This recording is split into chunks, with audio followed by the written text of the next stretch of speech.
All right. Hello, everyone. Welcome. The link is in the description, ladies and gentlemen.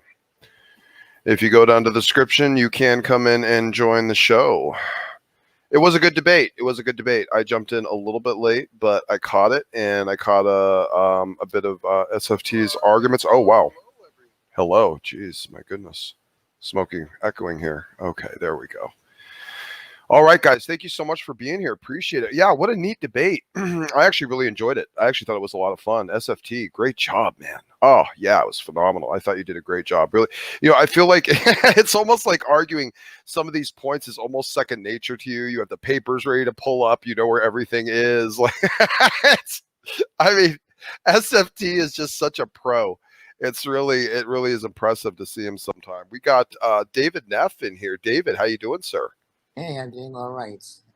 That was a pretty good debate, I would say.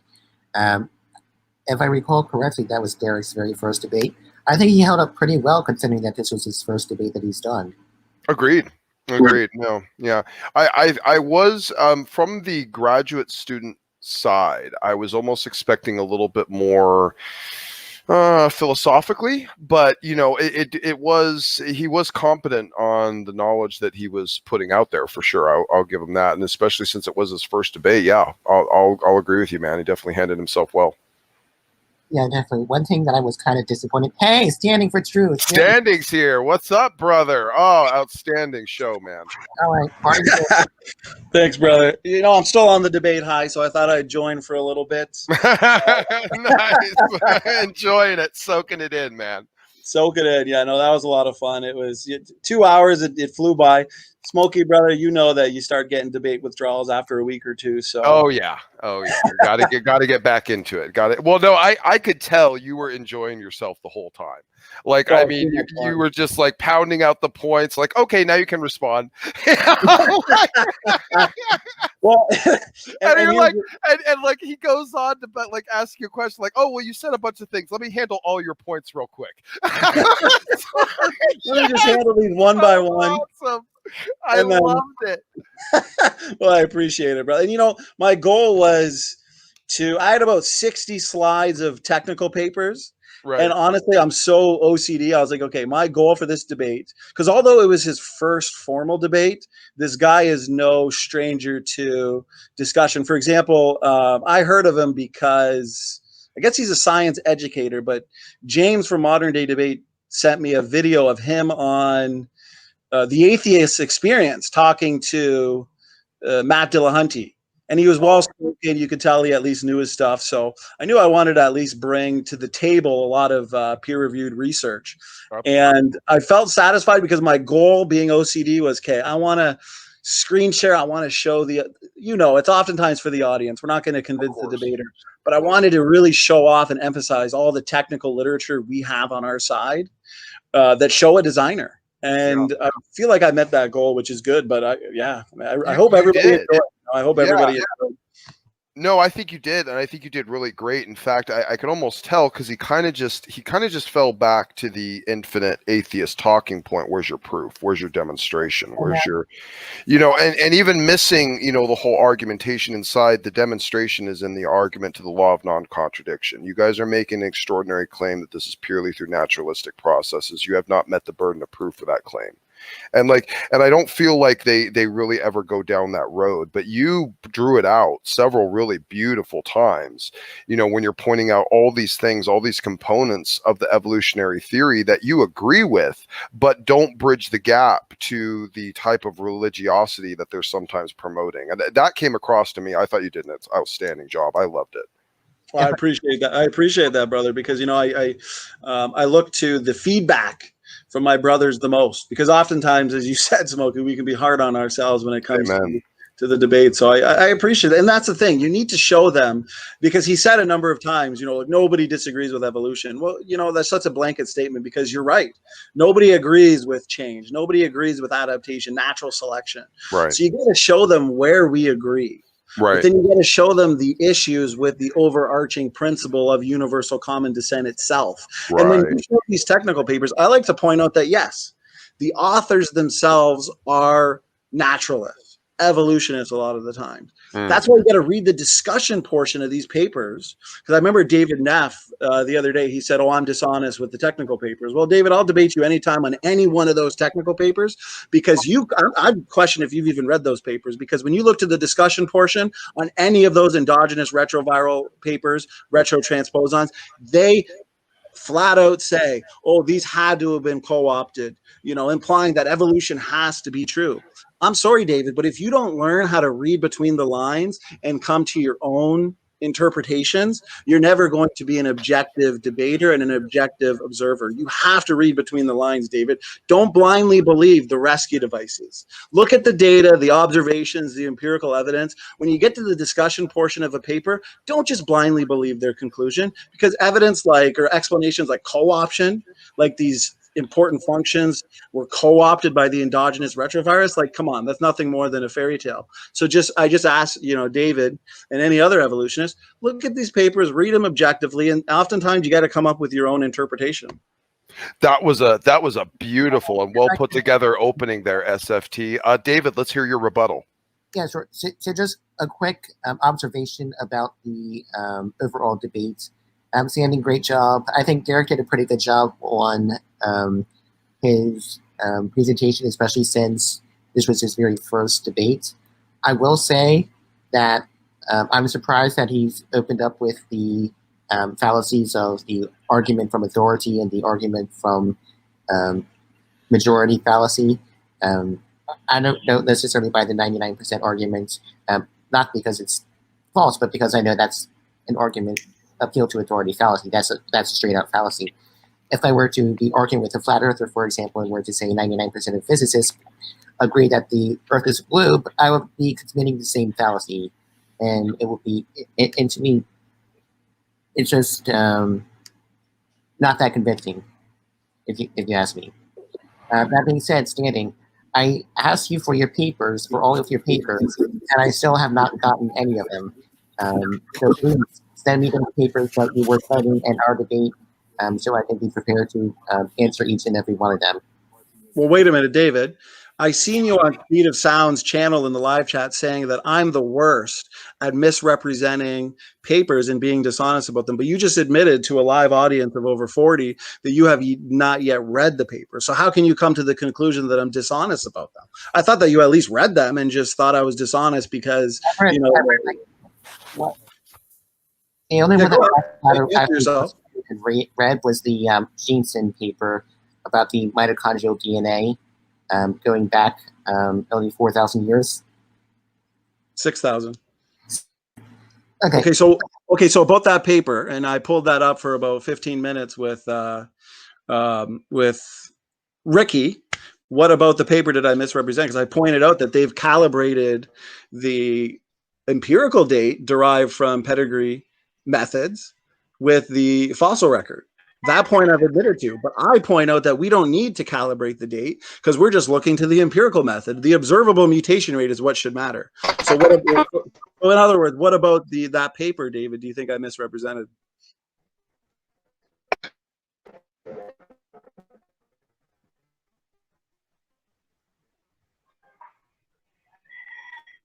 My sock account is in here. Very nice to meet you, Smokey. Smokey.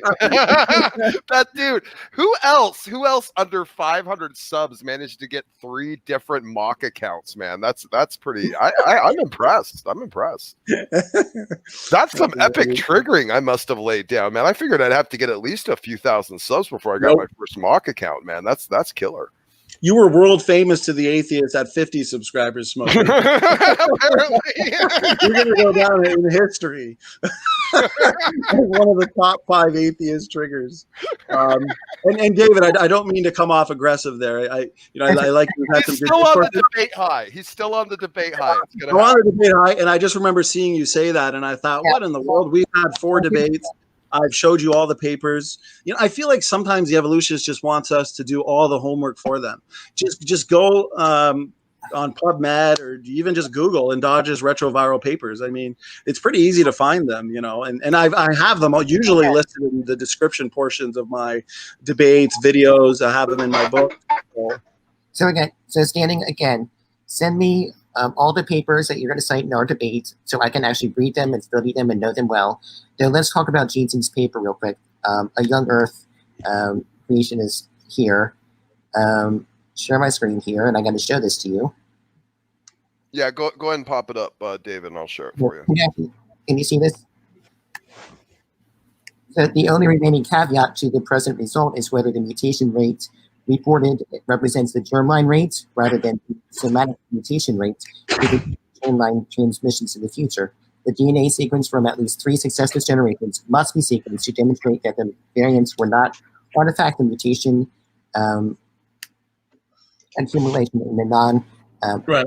I've got that in front of me in physical form. Okay, so I've read that paper numerous times. It's not a very long paper, great paper. What does he say? What does he say regarding the somatic mutation rate versus the germ cell line mutation rate, and why he believes that we can be confident that it is a germ? Because you've read through that whole paper, David. Parts of it, but I mean, it's 2 pages. What do you mean parts of it? So I'm guessing you just read the concluding statement that Dr. Dan Stern-Cardinal always points out. Can you reiterate me Dr. Jensen's explanation for germ cell line mutations and the somatic mutations that you kind of cherry picked there from the conclusion? Sure. 1 second. Because I'm going to predict that you probably have only read that part because you've seen Dr. Yeah, I'll point that one. That's a prediction, isn't it? Let's just read the whole paper together. Why not read the whole paper together? No, we're not going to sit here in an after show and bore the audience to death by reading an entire paper. So he points out, and I've debated this with Cardinal, Dr. Jensen points out that there's already agreement between 2 mitochondrial DNA mutation rate sets that exist, okay? And he goes over this in that paper you just quoted. The first set only looks at the D loop. That's the coding region there, David. That we know is germline, okay? Now, this gave a mutation rate that's consistent with the set that looks at the whole mitochondrial genome. And he's also looked at other independent data sets in other organisms, for example, that all corroborate the same mutation rate. Therefore, he can be confident that this is germ cell line mutation. So when he says the only caveat is to determine if this really is germ cell line mutation, well, the fact is he's also pointing out that so many independent data sets corroborate on that mutation rate. Do we know 100% that it's germ cell line? Well, maybe not 100%, but there are predictions in print that if proven to be true, we will know that this really is a germ cell line mutation. But he's not admitting to some defeat here. He's showing various lines of evidence why he believes that it's a germ cell line mutation rate. Let's set up a debate for us. Let's pick a topic. You send me all the papers you're going to cite, and I'll send you all the papers that I'm going to cite. That way we can both read them and study them and analyze them, and we can both be prepared to talk about them. Well, I've studied and analyzed them already. So everything I just said, since you pointed to that paper and said, David, I'm only saying this because I've seen you in Speed of Sound's chat saying I'm dishonest. And, you know, I don't respect that. So I don't think I'm dishonest. I've read, analyzed, studied these papers. So what would be your rebuttal then to what I just said about the 2 mitochondrial DNA mutation rate sets that exist, the ones in the D loop, and then the whole mitochondrial genome sets and studies corroborate on a germ cell line mutation rate? What's your rebuttal to that? But anyway, again, I would like to actually sit down and read the papers that you cite. But anyway, I am going to bed very soon, but I do want to come in and say hello to everyone. Fanny, once again, you did a great job. Let's actually set up a debate time and we can go through, and I do want to actually properly go through and analyze each of the papers that you cited in the debate. Would you be willing to do that?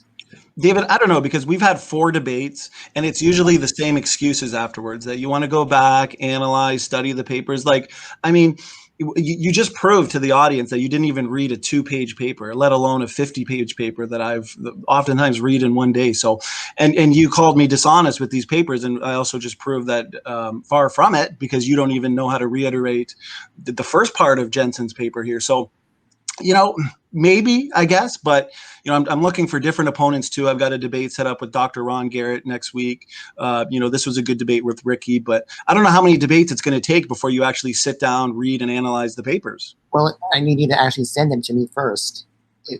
I asked you an email to actually send me the debate and stuff that we're going to do for the radiometric dating, and you still haven't done that yet.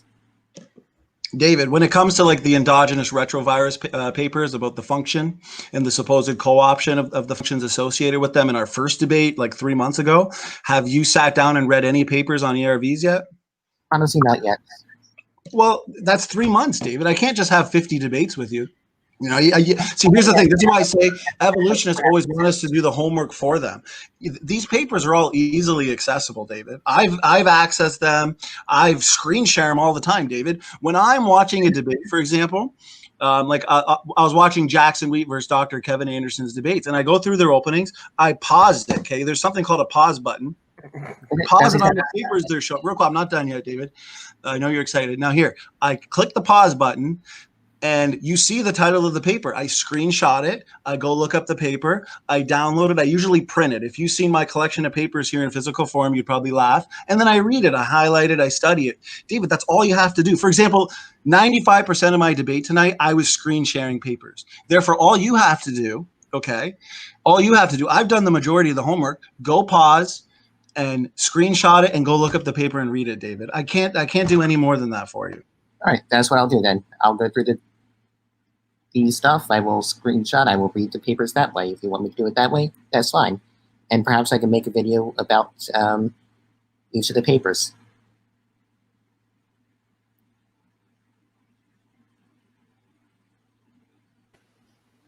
Okay, that was compelling. That was a wonderful exchange. I'm glad it happened here. There's nowhere else I would have wanted it to occur. What's up, LPP? Welcome, Maddox. The boy is here. What's up, everybody? So, in all seriousness, my sister called me to step away right as Q&A was starting. What was his response to my question?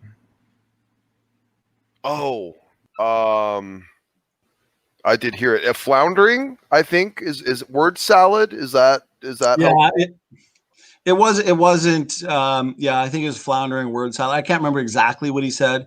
I responded with, but more or less what I just explained to David here. But that they can't read between the lines, for example. But no, that was a great question you asked there, John. Make sure you go back and watch the Q&A because it was actually a lot of fun. It actually was a good Q&A too. Yeah, no, that one was worth watching. Some of them aren't, but that one. But no, man, that whole debate, dude.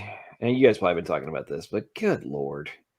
I mean, in what universe does it make sense if your main talking point, and this is what's really driving me up the wall about the Evos and the atheists, which basically are one and the same these days. Your main, fallback position is I'm too stupid to comprehend whatever it is. And they're talking about themselves, by the way. Therefore, I'm going to just listen to whatever I'm told to think. And then I'm going to argue that you are the pawn, not me. I mean, it's like, what? You're literally saying that you're not smart enough to be anything but a sheep. Wow. Congratulations on having literally no self-confidence in yourself, your intellect, or anybody around you, except for the folks who have somehow managed to get a piece of paper. And yeah, I don't know what to say. Well, I don't know if Ricky would. I'm going to say Ricky's a nice guy. I enjoyed debating him. I don't think he would mind me saying this, but when we went immediately offline, he laughed and kind of said, "Oof, you brought a lot of papers," and kind of complimented on, I guess, the big words I use apparently, and said he needs to bring his A game next debate. So I'm taking it that maybe he didn't realize. See, oftentimes, John, we go in there with all these technical papers, we screen share them, we show them how it confirms our model and our position. And I think they're usually caught off guard by that. I mean, what do you think? Well, I mean, I would agree, but the counterpoint that's so standard of what was the author's conclusion? I mean, exactly. It's like, dude, do you have any comprehension of what in the flying what is the peer review process. Like, are you suggesting that because like the only people that can disagree with their conclusion are PhDs?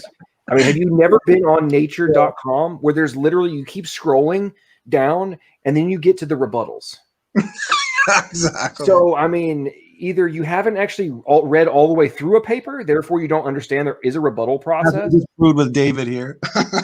And you're a freaking idiot and shouldn't open your mouth about this because clearly you never actually read all the way to the bottom. Or you're now of the point, a proponent of my earlier point, which was I do not challenge the status quo. And I also do not think I have a high enough IQ to make that point. And neither do you, because I have no self-confidence in myself. Therefore, I have no self-confidence in you. And you shouldn't have any confidence in yourself or your IQ. I mean, that's basically what it boils down to. And well, it's just like with David. So here's one observation I had. Okay, so my videos and stuff are all out there for people to watch. And I had a debate with RJ Downard recently on the same topic: human origins, human evolution. And he gave no real evidence. You can go watch his opening for human evolution, his side. And then Ricky, from what I remember, in his opening, I barely had to write anything down because he didn't really even defend a position of human evolution. He never really went into any lines of evidence. He used the standard atheist talking points. And so it makes me think, if we were to come in with such weak opening statements and rebuttals, kind of like with Godless Engineer, we would never hear the end of it from the atheists.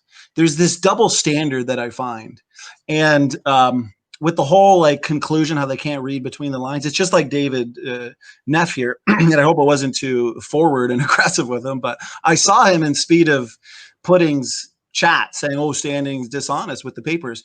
We just spent 15 minutes here, I think, proving to everybody that he still hasn't read any of the papers that I gave him and presented to him 4 months ago in our debate, and also showed that the one paper that he said he read, he only read the concluding part.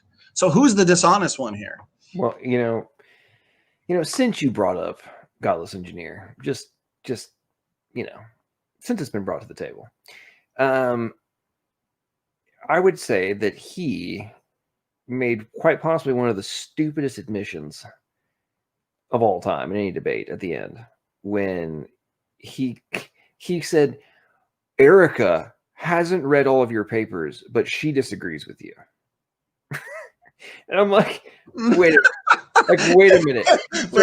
So you're admitting beyond doubt that you're disagreeing with me about something you 100% admit you have not read. And the person you're referring to who quasi disagrees admits they haven't actually read them all either. Right. Like, wait a minute, what? That's your position? Oh my, I don't know.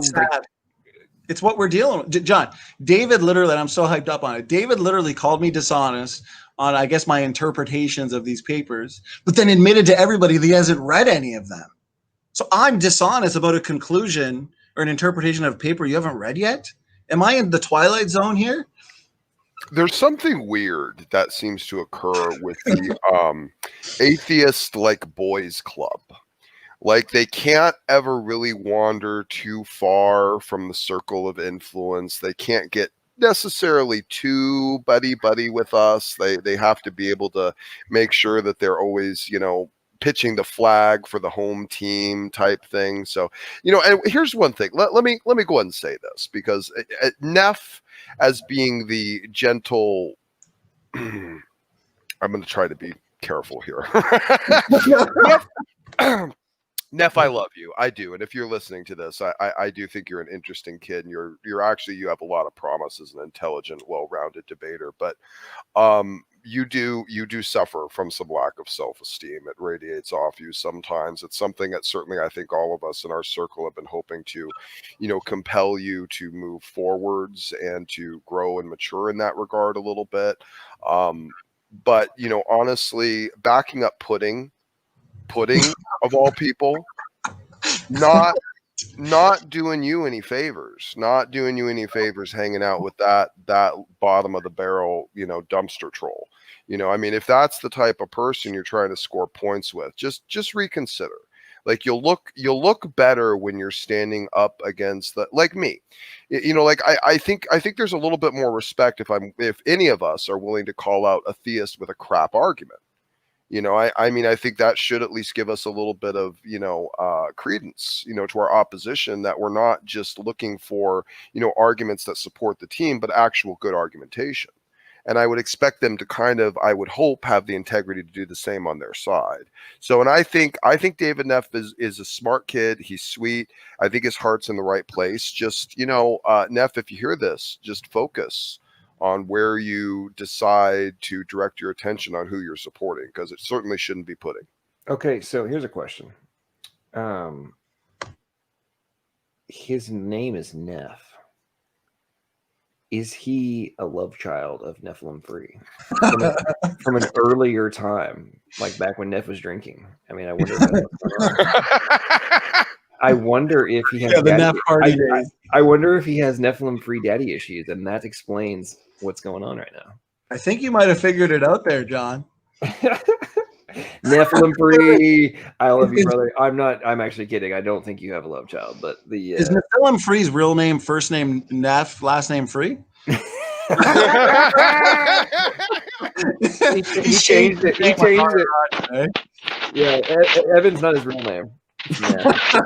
It's Neff. Or maybe, hey man, you remember when Meta World Peace came out? Maybe he changed it from Free Neff to Nephilim Free. So. and those points you made, Smokey, beautiful, brother. And we're willing to work with David Neff here. That's why I personally had more than enough debates with him than I probably should have, as John knows, because you see some hope in him and his arguments, his approach. But then that's why when you see him backing up somebody like Speed of Pudding, who hasn't put forth an argument, and I've watched a lot of his videos just to see if there's anything I need to address, refute, something I've never heard. It's hard to find one argument out of this guy. You guys spent 6 hours the other day. Did you find one argument, or just more so insults? Well, we found a bit of posturing. We found a bit of them pausing the video to state something that they seem to know, but it didn't seem to really have anything to do with the video or making a point. And then we watched them skip over all the really good points that John had. Yeah, so, yeah, I mean, here's the thing. They spent 2 hours going through only his opening and edited out all the parts of him making Godless Engineer look like a complete and utter buffoon. I mean, the amount of desperate reaching that was displayed in their response video was truly staggering. Well, yes, you're right. It was. There was a, as I told you that night, Smokey, I'm actually glad you talked me into that, even though I'm feeling a little bit sleepy. It was fun to eviscerate those fools, but would it be any other way with me, man? Come on. No, but the irony is that actually part of what sparked my first hour of just utter evisceration on my stream earlier today, of reading through the papers and stuff, was them being idiots the night before and claiming I didn't know what I was talking about. I mean, it's when people literally make arguments that even though your paper says this, the authors don't actually believe that, to supposedly debunk your position. What? So normally you're claiming that I'm interpreting what the author says. Now you're saying that yes, that is what the author says, but they didn't actually mean that. What? I don't know what to say here at this point. This is yeah. Anyway, I have to say, I'm rather surprised that he chose to upload it today. Did you see that? Oh, dude, I was on it. I was live chatting with him. Were you really? Oh, dude, Alex got him to cuss him out. You got to cuss him out again a second time? So he and I had multiple back and forths during the premiere live chat, and I want to go back and watch. He admitted that he admitted, or I asked him directly. I was like, "Your wife said you have a master's in computer science. Is that true?" And he said, "Yes, I have a bachelor's in computer engineering and a master's in software engineering." And I'm like, "Okay." then how does everything that I said last night not make sense? I mean, it's like you're claiming this is your profession and you don't comprehend this. Like, I'm out to lunch and you're a software engineer. You know this to be true. Like, if you have a master's degree, I would assume that you have had information theory. Therefore, all of this stuff should make total sense to you unless you're an idiot. I mean, it's mind-blowing.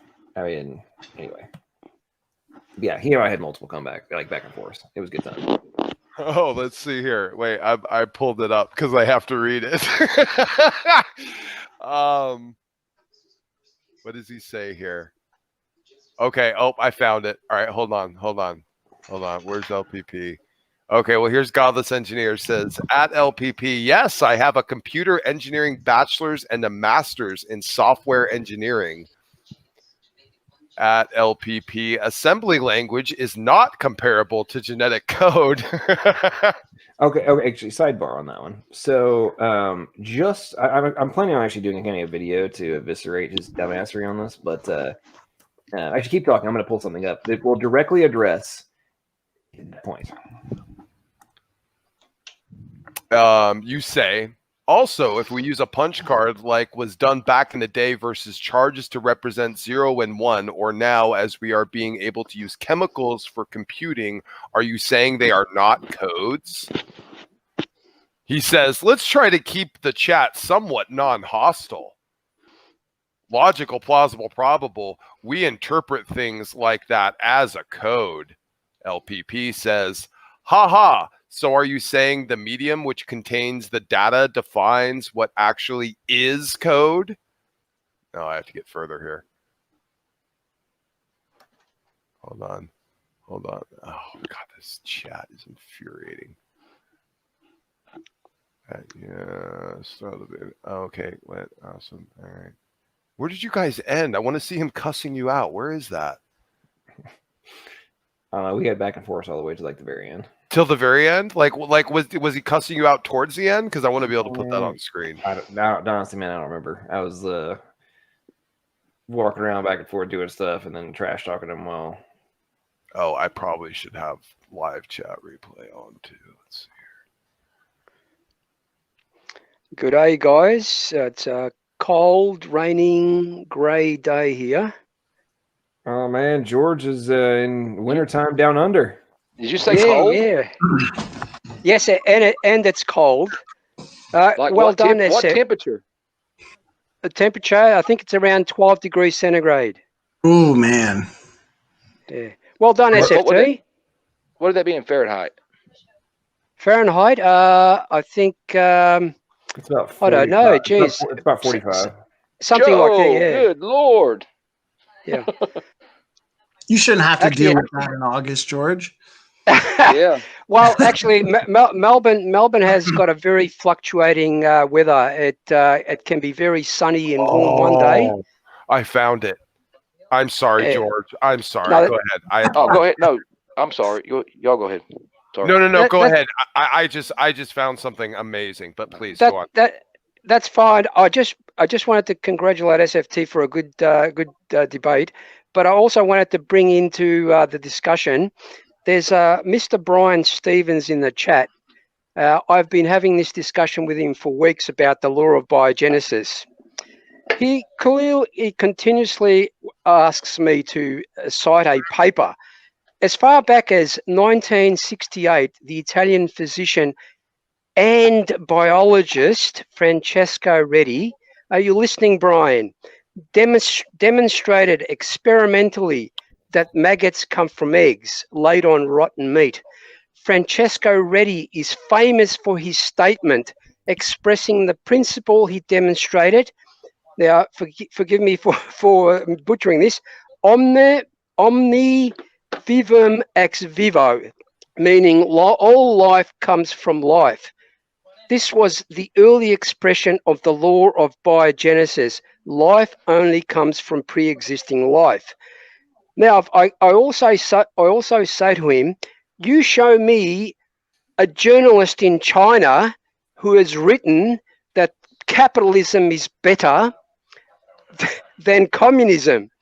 He expects some secular biologist to quote the law of biogenesis. That will never happen. So I invited him to come in and discuss it with us. Tell him to grab an encyclopedia from anything before the 1990s. Well, yeah. I mean, seriously, grab an old encyclopedia like when you were a kid or something and read. It's there. Brian's a nice guy. I've had some good chats with him. I mean, for my interaction with him. So he's a fair guy, but he needs to just grab an encyclopedia from years back before they decided the internet came about and they just started trying to change words. I don't know. Change theories. Yeah. No, he actually wants an actual biologist that uses the law of biology. So I keep asking him, show me who has falsified it. Show me the evidence they've used to falsify the law of biogenesis. All right. Sorry to divert from the main conversation. No, we didn't divert at all. In fact, I probably started that. Sorry. Yeah, no, that was actually a pretty good point, actually, indeed. Yeah. I found something interesting. I found Godless Engineer cussing someone out, but it wasn't LPP. No. Does anyone want to take a guess who it is before I show it? It might be the last person you expect. One of the more gentle of our brotherhood. Oh, it was Nicholas. It was Nicholas. It was Nicholas. What? Ain't nobody cusses out my brother Nicholas and gets away with it. Yeah, what does Nicholas do to get cussed out? Yeah. Oh, there it is. Look at that. Ban him. See, I think Godless Engineer is now, he may have to resort to blocking, banning, hiding, censoring, because he's growing more and more irrelevant. John, what was that girl? Her name was Jen or something? She's like, oh, John's too mean. He can't handle it. But then she said, but Godless Engineer should stop debating. So even his side is admitting he lost. All you got to do to know that you won is go through those comment sections, find one or two atheists that admit that like Godless Engineer lost, because they're also biased, right? Modern day debate, 99.9% of those atheists are so biased to admit when a creationist won. But just find one like that Jen girl who literally said GE should stop debating, and she's right. Well, quick while I'm thinking about this, and I agree with you, man. It's pretty funny. The one, I think it was Bruce Wayne, said that he's becoming a punching bag for creationists. Was what he said about Godless. But Smokey, let me share my screen real quick. Oh, yeah, sure, man. Where are you? Oh, Nicholas is here. Okay, let's add Nicholas. Where are you? Where's your screen? I don't see it. All right, hang on, it's coming. Okay. Hey guys, we've got the rage on the in the chat. Oh yes, indeed we do. The rage himself. Come on in. We're ready. Come on in and talk to SFT. We're ready to party. Come on in. All right. Hey, by the way, Rage, come on in. You can have a 10-minute conversation and stretch it into another week of content, you crazy retard. That's beautiful. Okay, yeah, go ahead, Derrick. Yeah. But before we're too off subject, I just want to say what it was I said that got GE so triggered. I said a few other hard-hitting things, too, one of which was about the Emperor being naked and stuff. And then the last one that came up, I said, because GE was in the video refusing to answer what kind of engineer he is. And I said he was embarrassed to admit he's a software engineer because he should know better. And I said that right in his live chat, and that was when he threatened to ban me. Boom, calling him out. It's got to be embarrassing him to know how he got schooled and all that. That's weak sauce. Oh, it's just so dishonest. Why, just so extremely dishonest, and the dishonesty is open for everybody to see now. He just wants to show everyone he's a liar. I mean, what's wrong with him? If you want to be a liar, maybe be a good one, I would think, But it's not about lies anymore. It's about delusion now. It's about shared insanity. It's about atheist fantasyland projection syndrome. The naturalism delusion. Did you ask him to apologize? Is that what started this? For what you were talking about? That was the very first thing I talked about when I went into that live chat. Was I talked about the lie when the lie came up, that was when I pointed it out. That was when I first started talking, and I said, I want you all to notice that he just lied there. This was the lie. He didn't even apologize. And what happened was before they really got started, it was really lively and everyone was in a good mood. And as John's introduction got underway, at first they were like really angry and bitter. It just slowly got quieter and quieter and quieter and quieter until it was just like a few of the people who were brave enough to argue, and everyone else was totally dispirited because they had to like see that there is a designer and there is a God, and they don't want to admit that there's a God, but John proved it. All glory to Yehovah, Yeshua, Jesus. Amen. Well said, sir. Praise the Lord. Yes. Yeah, John, I shared your long version and short version of that debate on Facebook, and I hope you got a few extra subscribers out of it. Oh, I appreciate it. Yeah, I've gotten a few. This morning. Yeah, that and a bunch of angry godless engineer followers, but the more the merrier. It is amazing. It is amazing how we'll get done with a debate, and then just all of a sudden the comment section and all of our videos start going crazy with a bunch of hate comments. Isn't it incredible? I mean, it's just the triggering effect really does impress me sometimes. It's almost like a ripple. Like you just threw a pebble in a pond and just a tsunami wakes up. Well, here's the irony. I got zero after the debate itself. I got literally 0 comments on my channel. 0. I think, well, actually, I mean, 1 or 2 that people can't. We do have David Neff back, by the way. Quick. Okay. Before we, let me flip over to okay. So do y'all remember in my debate with Godless, I made the point about MIT, Cambridge, and multiple other schools creating programming languages specific for direct translation into DNA code, right?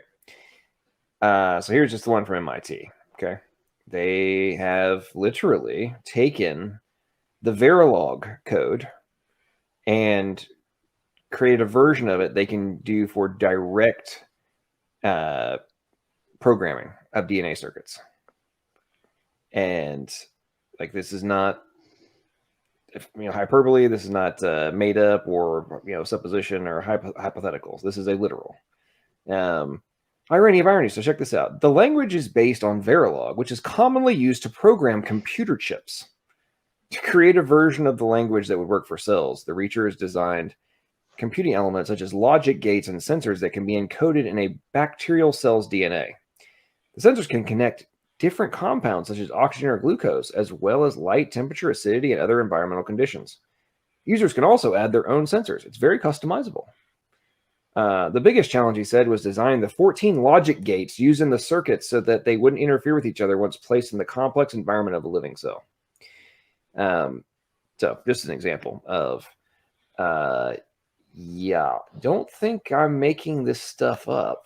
And I would say that literally supports my position without too much question. And for all of the atheists who claim that I am incorrect on my foundational logic, why don't you go take it up with the guys at MIT and Cambridge University and a variety of other very high-level academic institutions around the planet who are all currently creating their own versions and competing to create the best one?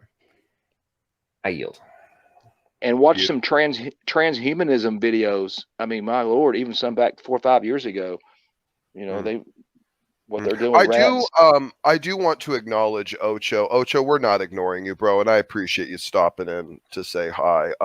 But David did want to say something real quick. He came back in to say something. David, go ahead. The mic's yours. Yeah, sure. Go ahead. Can you hear me all right? Yeah, you're good. Go ahead, sir. Okay, yeah, standing. I just wanted to make an apology to you for my recent conduct. I'm not proud of it, and I was wrong. Will you accept my apology? Standing. He's muted.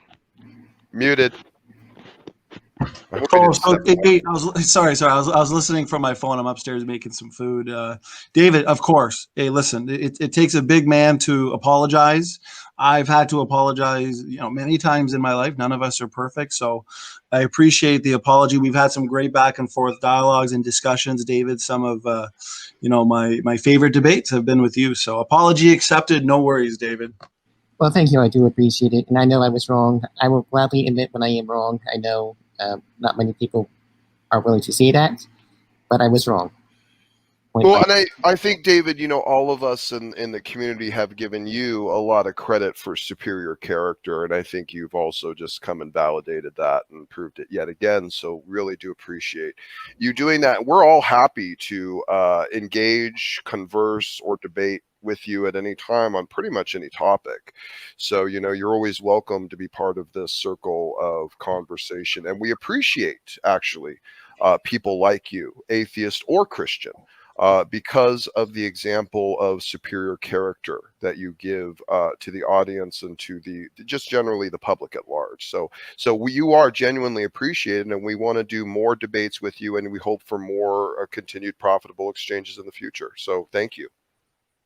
Beautiful words there, Smokey. I couldn't have said it better myself. We speak highly of you, David. That's why we love when you're in here in the Hangouts. We love our exchanges, that we have together in terms of dialogue and disagreements. There's no reason why we can't disagree and yet respect each other and be friends. So it takes a superior character to, as Smokey said, to apologize. And no worries. I've already forgotten. It takes the bigger man, takes a big man to apologize. And if hopefully more people can be like you in that respects, David. So I appreciate it. I think I speak for all of us. Here. Well done, David. That's very, very well said. And you've got our respect. David, you are the only atheist that I subscribe to. The only channel. Seriously. There you go. That says something, David. So, Stan, as I was saying, I'm going back through our debates, and I'm going to break some of the stuff down. And I'm actually working on a human evolution debate right now. If I can share my screen. Sure. Yeah. No, go ahead, David. Yeah, I'll just put it up there, and I'll prove it. Well, I was just going to say, I'm after a 2-hour debate, and then me and you went back and forth while I was just in the middle of making a sandwich. So, whatever you're screen sharing, unfortunately, I won't be able to, debate it unless someone else wants to comment on it. But go ahead, screen share. Yeah. Go ahead, David. Oh, inside screen. Okay. So yeah, I'll just share this to you. I'm just kind of going through and writing down some of the paper titles, and I'm going to start working them up. Since I'm working on the human evolution one right now, Shannon, one of the questions that I have for you is, if your hypothesis is correct, why is it that we find 0% of human DNA in Neanderthals and only like 1 to 3% of Neanderthal DNA in humans?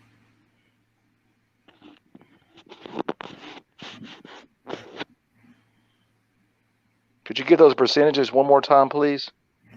Sure. So humans share about 1 to 3% of Neanderthal DNA, and Neanderthals have 0% human DNA.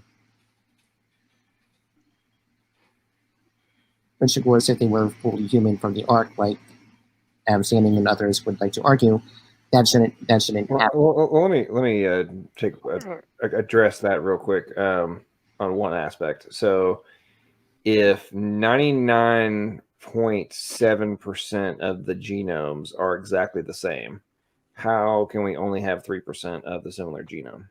All right, sure. So let me answer this with because I'm pretty sure the part what you're talking about is in relation to the differences in the mitochondrial DNA, not the nuclear DNA. So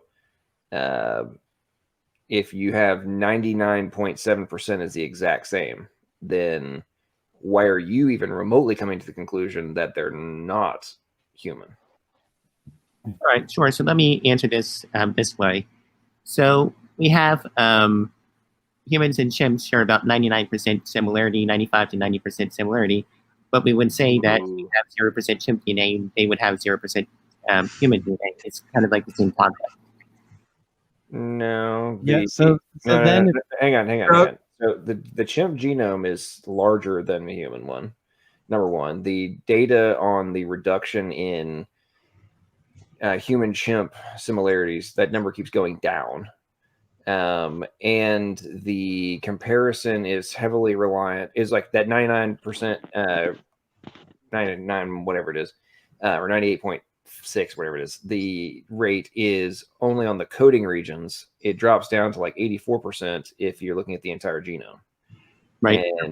And we are looking at the coding regions. That is absolutely correct. Well, here I'm going to make a quick point. I could hear from upstairs, and I guess I'm compelled to continue debating. So You're so it's never ending. Yeah, okay. SFT's wife is like, babe. Yeah. Like, I'll be right back. I gotta get my fix. I'll be right back. Yeah. So it is true that Neanderthals do have many mutations not seen in any modern human, and vice versa. But I want to make a point. The Neanderthals sequence, and I don't know if you know this, David, okay? It's actually closer to modern humans, okay, than many living chimpanzees are to one another. Now, evolutionists would even agree that these chimpanzees that are more different than humans are to Neanderthals are one species. And yet there are some evolutionists who are called splitters that would say Neanderthals and humans are not the same species, when in fact, the DNA similarity, the genetic sequences themselves prove that Neanderthals really are just a variant of human beings. Now, yes, there are genetic markers that don't exist in humans that exist in Neanderthals. This is, of course, expected.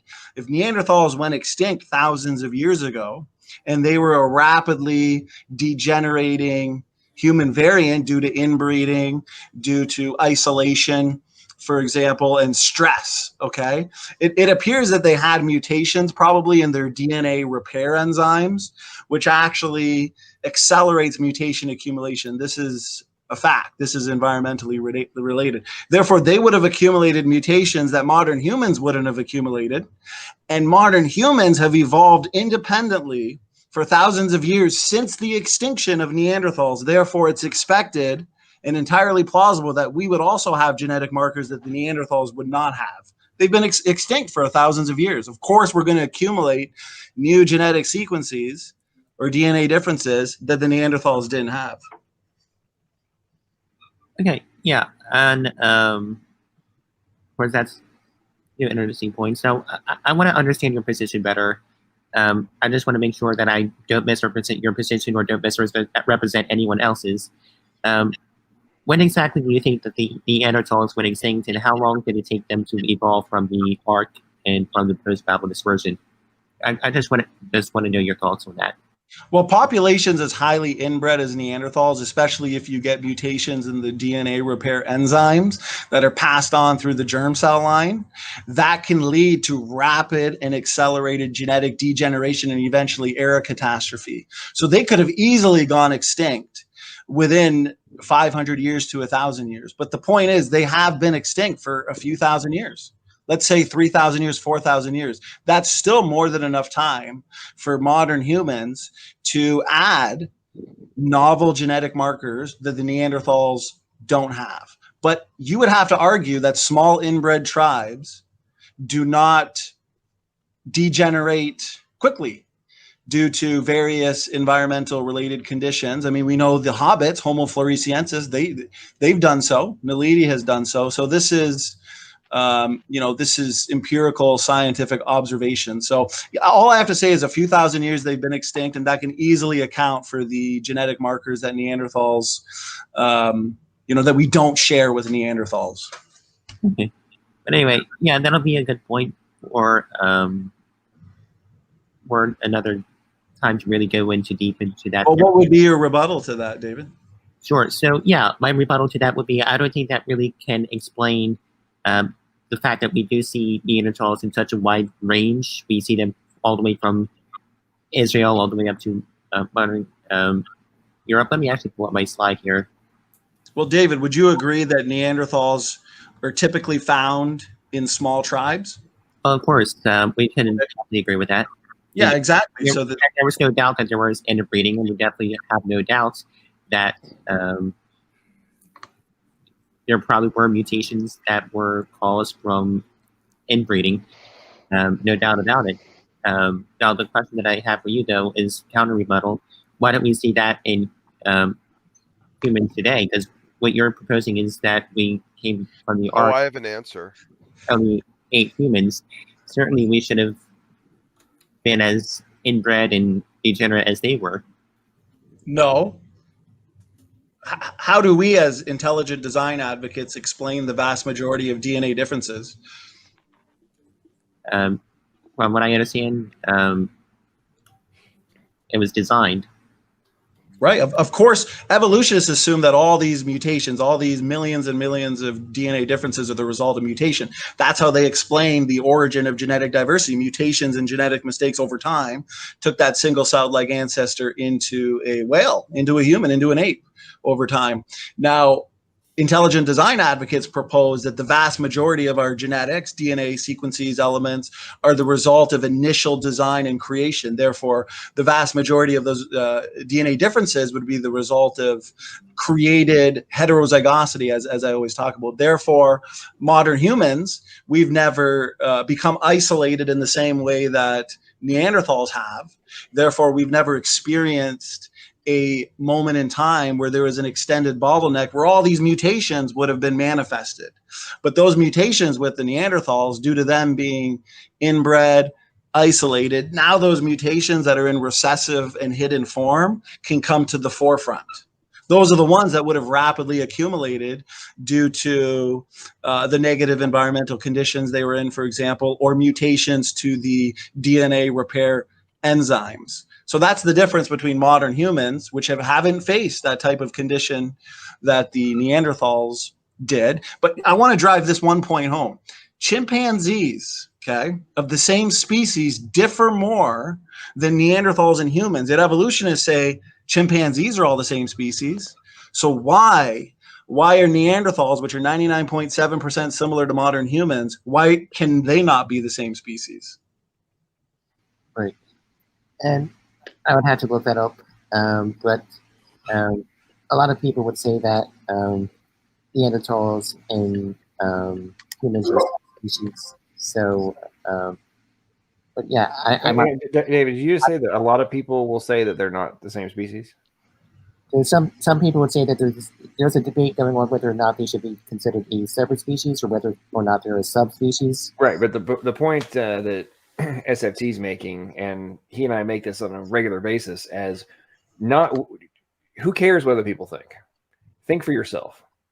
If the genomes are 99.7% the same, and chimp DNA sequences right now with ones that are alive as we speak have greater diversity than that, are you going to argue that there is any question about whether or not chimps with greater genetic diversity or separation differences than humans and Neanderthals, are you arguing that those chimps are not the same species?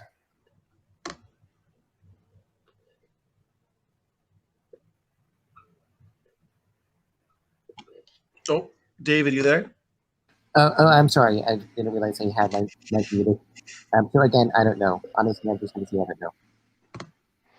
David, I'd like to know, David, I always hear this similarity between chimps and humans, but I've read a paper that says dogs and humans are 95% similar.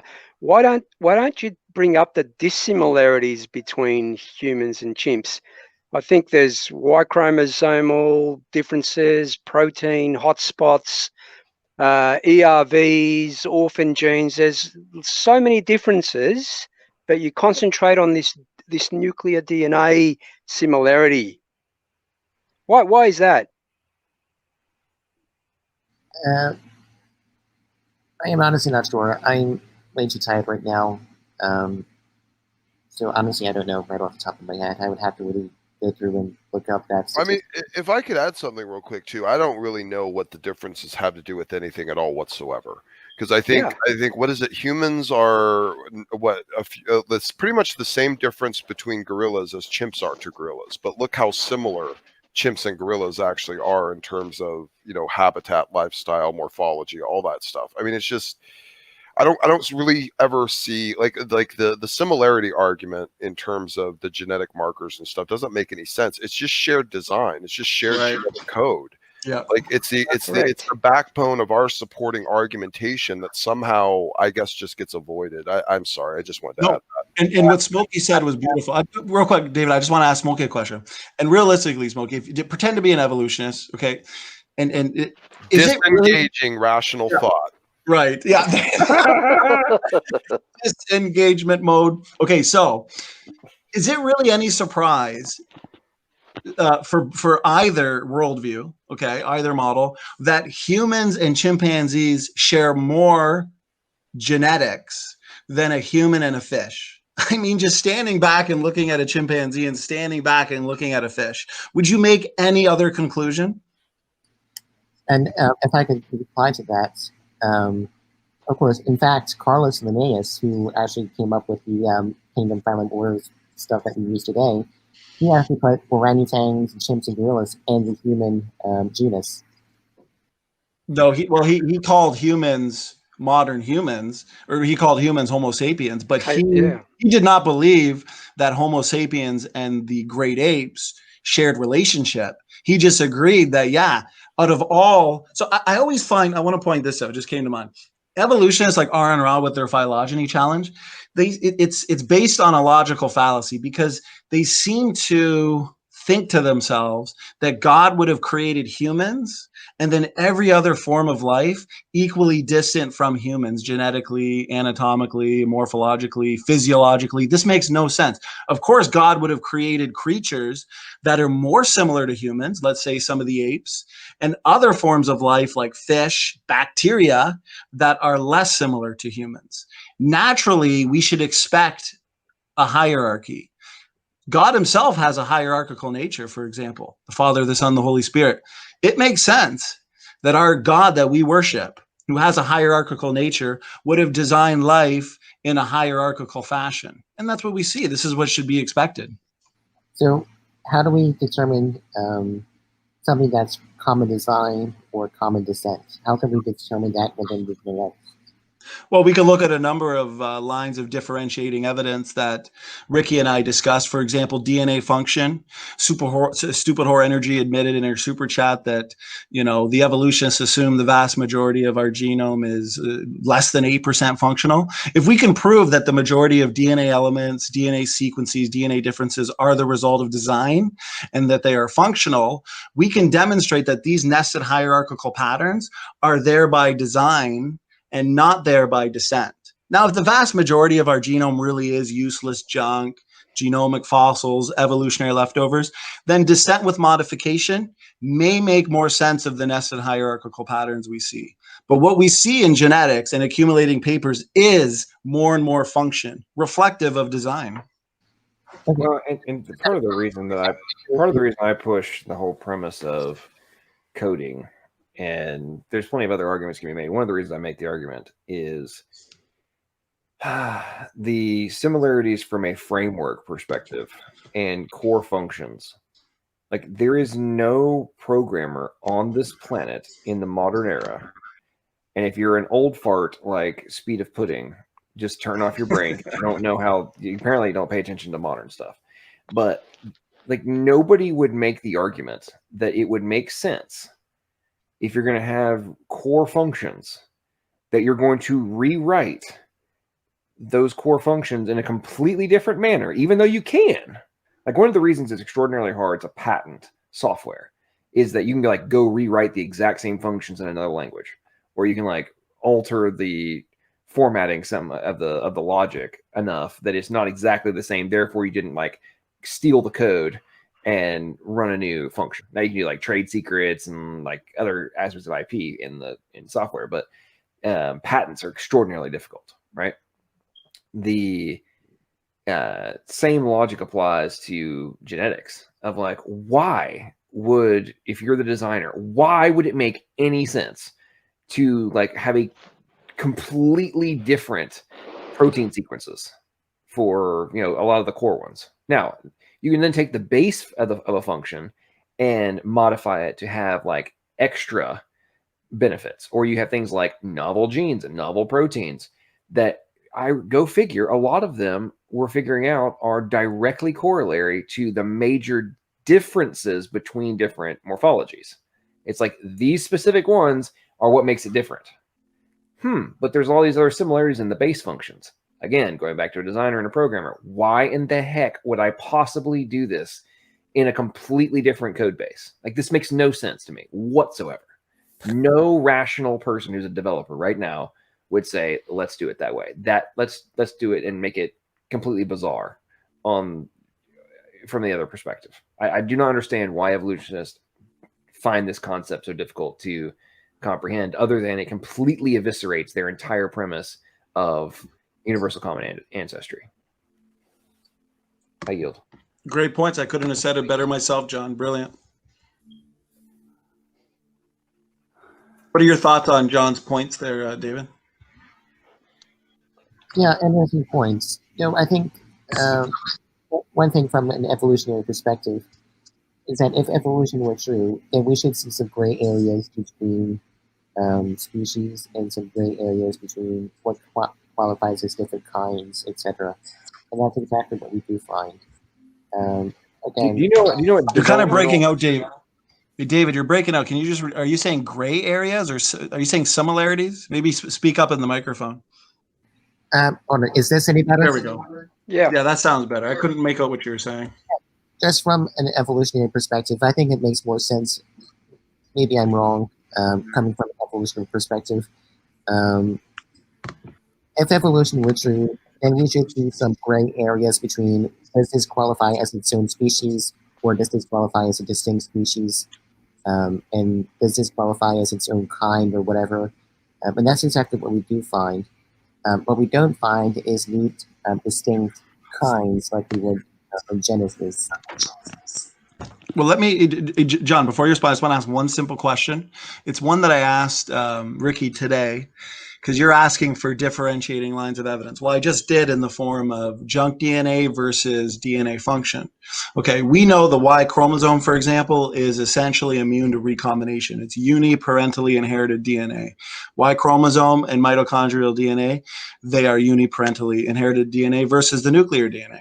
Now, all humans have very low variation in Y chromosome. We're all 99.9% similar. You're the one suggesting that we share our closest common ancestor with the chimpanzee. Given the fact that the Y chromosome experiences very little, if any, recombination, we should expect high similarity between the chimp Y chromosome and the human Y chromosome. Now, I presented a paper today to Ricky where the evolutionists themselves were shocked to find that the Y chromosome is less than 70% similar between the human and the chimpanzee. How do you explain such high levels of dissimilarity if humans and chimps really are related? Honestly, I don't know right off the top of my head. I don't know. I have to actually sit down and read the paper. I will go through and go read it. Well, I got to say, I think Erica got to go. She's probably one of the better defenders of human evolution. If you watch my first debate with her, I asked her the question, and she also said she doesn't know at the top of her head. So this actually is a problem for even your best critics of creation and your best defenders of evolution. Like, why is it, even if, because we know the Y chromosome mutates fast, even given that fact though, okay, within between 6 and 10 million years divergence between humans and chimps and their common ancestor, that's a lot of difference to account for in such a short amount of time, even for evolution standards. I mean, this is a problem. And this is just one of the many differentiating lines of evidence that we can look to and say, okay, we expect more similarities between humans and chimps than between humans and fish. But let's look at some differentiating lines of evidence. For example, DNA function, Y chromosome, boom, Y chromosome is just a home run. Look into it, David. Yeah, I would definitely look into it more. It's about 4:15 at night. And going to bed soon. Again, good job tonight standing about DNA function. Remind me, what percentage of the DNA did you say that was coded for protein? Just so I can better understand you. Just so I can learn strongly on you. You're kind of breaking out there. How much percentage is what? How much did you say that you think was coding for protein? How much of a percentage of our genome codes for proteins? Yeah, I know you mentioned the figure. In the debate, yeah, it's 2%. Okay, so you would agree that 2% of it is functional for that codes for protein, right? That's what you're arguing. I would say, considering non-protein coding and protein coding, you're looking at probably between 80 and. See, the thing is, we have to account for genetic entropy too, and genome degradation. So I would be confident to say between 80 and 90% functionality versus evolutionists that say it's about 8% functional. That's a huge difference. Those are complete opposite predictions. David, I would recommend you read a book called The Deeper Genome. It's relatively, I think it's like 2016, 2017. And one of the things that I'm pretty sure the vast majority of your team, your side of the equation, does not recognize, because a lot of scientists haven't recognized it until very recently, is that they were discovering that portions of the genome that they thought had zero activity actually do have activity, but only in very specific cell types. So basically, the majority of their cultured cells they've been studying on the genome have been like normal, like very specific types. Now that the two things have happened. One, that the real-time observation technologies have gotten to the point where they're being able to observe in vivo versus in vitro cells and genome activity. And they're also being able to observe different cell types. And they're rapidly discovering that, oh, wow, this whole chunk of the genome we thought didn't have any function, turns out in cell type 17, this actually is active. It's the other part that we thought was active that's turned off. It's this chunk over here that's being active. So given the fact we have over 300 different cell types, what is the probability that, and we haven't observed this in the majority of them yet. What's the probability that whole chunks of the genome we thought were stagnant actually are completely active in these other cell types? I mean, it's something to consider. And given the fact we know that there's real-time chromosomal rearrangement based on cell type, suddenly things that we have been observing as completely pseudogenes and, these, fossils suddenly take on an entirely different dynamic. And I would wager in the not too distant future are going to completely eviscerate the fundamentals of your position. I yield. And real quick, David, before you respond, great points, John, as always. I just screen shared real quick, Smokey, if you can approve it, because I've got the chimpanzee human Y chromosome paper. It's up there David? for you. Oh, I appreciate it. I appreciate it, brother. Beautiful. So, David, if you want to look at it, here's the paper. Chimpanzee and human Y chromosomes are remarkably divergent in structure and gene content. So this is a highly important paper. It's been read an extensive amount of times. I've highlighted some of the important aspects of it, but yeah, if you want to save that, screenshot it or something, definitely look into that paper. Yeah, and about the DNA, I just wanted to quote David Cummings real quick. He said the following: "Being junk doesn't mean something entirely useless. Common sense suggests that anything that is completely useless would be discarded. There are several possible functions for junk DNA." And he said later, for this reason, the far less coded term non-coding DNA is used and is recommended instead of junk DNA for future treatments of the subject. So okay, let me address that real quick, because I've addressed that argument in response probably 1,000 times. So the paper you're referring to, the quote you're referring to, they did say that some portions of the non-coding regions would be functional, some regulatory functions, but, and I don't know how many times I have to emphasize it, even Stupid Whore Energy, Dr. Dan Stern Cardinal, Dr. Stefan Fellow, all people I've discussed and debated with. Dan Grar, I'm going to find that paper here. They say that those functions have to all be contained within between 8% and 15% of the genome. Okay. So yeah, they said there'd be some function, but they still claim that the vast majority of our genome is non-functional evolutionary leftovers, aka junk DNA. Would you disagree with that? I can even pull up the quote from Dan Grover. Here it goes. Upper limit on the functional fraction of the human genome. Mutational load considerations lead to the conclusion that the functional fraction within the human genome cannot exceed 15%. This includes the one or two regulatory functions that evolutionists expected to find in the non-coding. They did not expect to find nearly as much as we have discovered, though.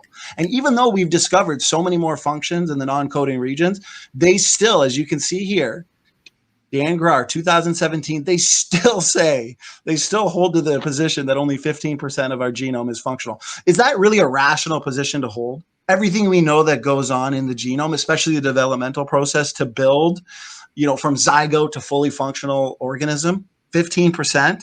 This is why we say evolutionary philosophy hinders science. Okay. So yeah, I actually just bookmarked those papers. Upper limit to the functional fraction of the human genome. Okay, I will bookmark. I just found the bookmark actually here. Well, before you leave, David, I just want to ask you a question.